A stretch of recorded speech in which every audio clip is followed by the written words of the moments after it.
Hai, Assalamualaikum warahmatullahi wabarakatuh. Ketemu lagi dengan saya Coach Fitra Jaya Saleh. Dan hari ini saya di Kota Makassar, dan rencananya hari ini akan jalan-jalan ke tempatnya namanya Ramang-Ramang. Di sana mau meeting, mau rapat bersama pengurus Pondok Pesantren Pondok Trainer Indonesia chapter cabang Kota Makassar. Jadi saya ada pondok pesantren di Kota Makassar dan ada pengurus-pengurusnya di sini, dan hari ini kita mau meeting sampai nanti sore. Teman-teman semuanya, pada video kali ini saya ingin berbagi tentang mindset leadership. Saya pada video sebelumnya pernah mengatakan bahwa kalau ada sebuah perusahaan yang cash-nya sedikit, cash in-nya sedikit, uang masuknya sedikit, itu ujung-ujungnya pasti disebabkan karena leadership owner-nya, leadership pemimpinnya itu lemah. Jadi leadership owner yang lemah membuat kinerja dari tim itu rendah. Karena leadership dari owner tidak mampu mengintervensi, tidak mampu untuk mempengaruhi, tidak mampu untuk memberi tekanan, sehingga ini pasti kinerja dari timnya, karyawannya pasti rendah. Dan kinerja dari karyawan yang rendah itu akan menyebabkan penerimaan kas, pencapaian target itu pasti juga rendah. Maka kalau pencapaian target rendah, penerimaan kas rendah, yang harus diperbaiki adalah pertama kali adalah leadership dari business owner. Leadership itu bisa dibangun kalau ownernya harus merubah mindset terlebih dahulu. Ada 5 mindset yang harus dimiliki oleh leader, oleh pemimpin kalau ingin leadershipnya diperbaiki. Yang pertama, selalu memastikan setiap proses dalam organisasi bisnisnya adalah proses yang secepat-cepatnya. Jangan pernah mentoleransi, jangan pernah membiarkan proses yang lambat, proses yang lama, proses yang makan waktu banyak. Leader-leader yang bagus, mereka tidak mentoleransi, mereka tidak membiarkan orang bekerja lambat. Mereka mendorong orang untuk bekerja cepat. Mereka memaksa timnya untuk bekerja lebih cepat. Karena dengan lebih cepat, maka produktivitas lebih tinggi, maka cost-nya lebih rendah, maka hasilnya lebih banyak. Nah, kadang-kadang leader itu kan pekewuh kalau dalam bahasa Jawa, atau nggak enakan kalau dalam bahasa Indonesia. Kadang-kadang nggak enakan untuk mendorong, mengintervensi, memaksa. Kadang-kadang, leader terlalu banyak menjaga perasaan timnya, sedangkan mohon maaf, timnya itu kadang-kadang nggak jaga perasaan leadernya. Nah, teman-teman semuanya, memastikan proses yang terjadi di dalam organisasi itu harus yang secepat-cepatnya. Siapapun pemilik bisnis yang mampu menghasilkan proses secepatnya dalam organisasi, dia pasti akan menjadi pemenang. Maka mindset yang pertama bagi leader adalah proses harus yang secepat-cepatnya. Yang kedua, leader harus punya mindset setiap produk harus yang sebaik-baiknya. Jangan mentoleransi, jangan membiarkan produk yang jelek keluar dari organisasi bisnis kita, apalagi sampai ke tangan konsumen. Jangan membiarkan tim kita menghasilkan produk yang jelek. Hasil pekerjaannya harus yang terbaik. Kalau bikin surat, suratnya harus yang terbaik. Suratnya, kalimatnya bagus, susunannya bagus, tampilannya bagus. Kalau bikin produk, produknya bagus. Kalau kirim paket, packagingnya bagus. Pastikan. Nah, leader tidak boleh mentoleransi ini. Produk harus yang terbaik-baiknya. Yang ketiga, mindset yang dimiliki oleh leader yang membuat leader itu menjadi bagus kerjanya adalah kalau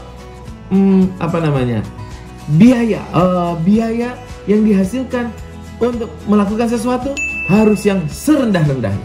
Jadi prinsipnya adalah kalau tim kita melakukan sesuatu, mengerjakan sebuah proyek, melakukan apapun, pastikan cek biayanya dan pastikan biayanya adalah biaya yang paling rendah. Oh, nanti ada yang mengatakan begini mungkin, oh coach mana bisa pengen produk yang terbaik, kerjanya cepat, loh kok biayanya rendah?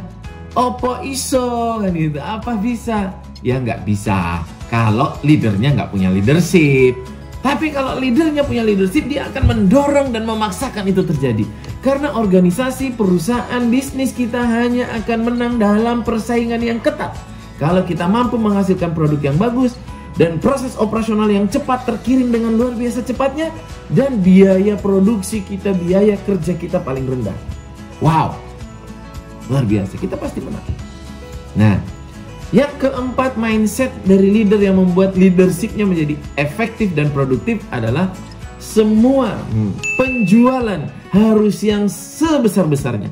Penjualan harus yang mencapai target, mendorong. Jadi nggak boleh kayak, ini gimana penjualan kita? Pertanyaan leader. Ini sudah tutup bulan sebentar lagi, kata manajernya. Tapi penjualan kita baru 30% Pak, mohon maaf, padahal kami sudah melakukan semuanya. Lah jadi leader terus bilang begini, ya sudahlah, mungkin rezeki kita ya begitu. Itu mah leader, apa itu tahu tempe itu. Jadi leader nggak bisa begitu, dia harus memaksa. Ini nggak bisa, saya nggak bisa terima, ini harus dipaksa. Dalam waktu 2 hari ini harus keluar barang semua. Pikirkan gimana caranya, begitu. Loh, bayangkan. Jadi kalau terus gimana? Ya enggak apa-apalah, ya sudah 30% ya, lumayan. Yang penting kalian semua di sini bahagia, ya bahagia. Oh, ya kayak gitu ya, nggak bakalan maju perusahaannya. Jadi teman-teman semuanya, leader itu mendorong, memaksa. Ya Masya Allah. Jadi kalau teman-teman, nanti kalau kayak gitu gimana, menyakiti hati karyawan. Loh, kita itu kan bekerja bukan untuk menyenangkan semua orang. Leader itu perlu ketegasan, itulah disebut leader. Nanti kalau teman-teman bingung, nanti simak video saya yang lain yang tentang radical candor. Bagaimana ketegasan itu bisa dilakukan dengan syarat-syarat yang harus dipenuhi terlebih dahulu. Dan mindset yang kelima yang harus dimiliki oleh para leader,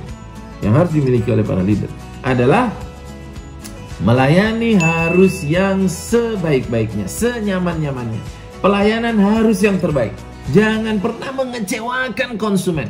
Jangan pernah membuat konsumen itu kecewa karena kesalahan kita, kecewa karena ketidakmampuan kita, ketidakandalan kita. Maka pelayanan itu harus yang terbaik. Jangan mengecewakan konsumen, apalagi dia ibu-ibu dan dia aktivis TikTok. Waduh, kita akan dibikinkan konten dan viral. Jadi pastikan pelayanan itu terbaik. Untuk itulah peran leader itu ada. Dan leadership hanya bisa dibangun kalau kita memulainya dari mindset 5 hal ini. Kalau ini tidak ada dalam mindset kita, apalagi sebaliknya mindsetnya, aduh coach, nanti kalau karyawannya kecewa, karyawannya nangis karena kita terlalu keras, gimana? Mindset kayak gitu yang membuat uang nggak masuk dalam organisasi. Mudah-mudahan tips kali ini bisa membantu teman-teman semuanya untuk menemukan performa terbaik dalam bisnisnya dan menghasilkan target-target, mencapai impian target-target yang telah ditetapkan. Sampai ketemu lagi dalam tips berikutnya. Assalamualaikum warahmatullahi wabarakatuh.